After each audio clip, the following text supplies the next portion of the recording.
We are living in unprecedented times here in Eretz Yisrael. Tragedies, unthinkable, painful tragedies. War, internal unrest.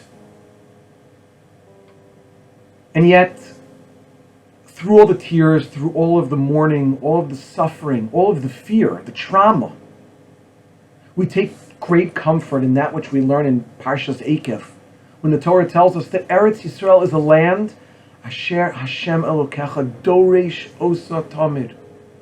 Kadosh Baruch Hu's eyes, Kaviyachal, are always fixed on Eretz Yisrael, on Am Yisrael in Eretz Yisrael. Despite the tragedies and through the suffering, we are mamin be'emunah shalema, that there is a special hashkacha here in Eretz Yisrael. That's how the Mefarshim explain these psukim. Dorei Shosa Tamid, that here in Eretz Yisrael, unlike anywhere else in the world, every event, everything that happens to Klal Yisrael is orchestrated by HaKadosh Baruch Hu. We know that HaKadosh Baruch Hu was with us through all the pain and through all the suffering. Chazal instituted a bracha that we say in benching, the fourth bracha, Hatov v'Hametiv. And what's so unique about this bracha is that this bracha was instituted after the tremendous tragedy of the Harugei Beitar. Think about it. The fields are filled with dead bodies. And the Romans are not allowing the Jews to bury their dead.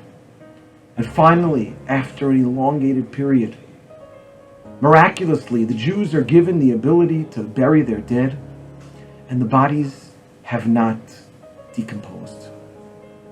And even though it was still a time of chorban, even though it was still a time of tragedy, Chazal made a bracha, Hatov v'Hametiv.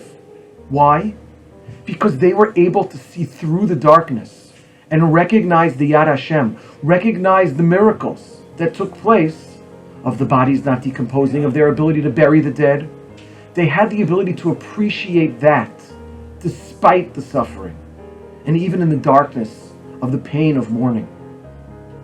We need to take tremendous chizuk from the bracha Hatov v'Hametiv, because despite the fact that we're suffering and that we're at war and that it's a painful time and it's a scary time, at the same time we can see through the darkness and recognize that even if we don't know why, we don't understand, we have no answers, but we know that it's the Yad Hashem. And we know that the Yad Hashem is there and accompanying us during these times of trouble. We should be zocheh, as we increase our amunah and hashkacha pratis and HaKadosh Baruch Hu's interaction with us as a nation and on an individual level.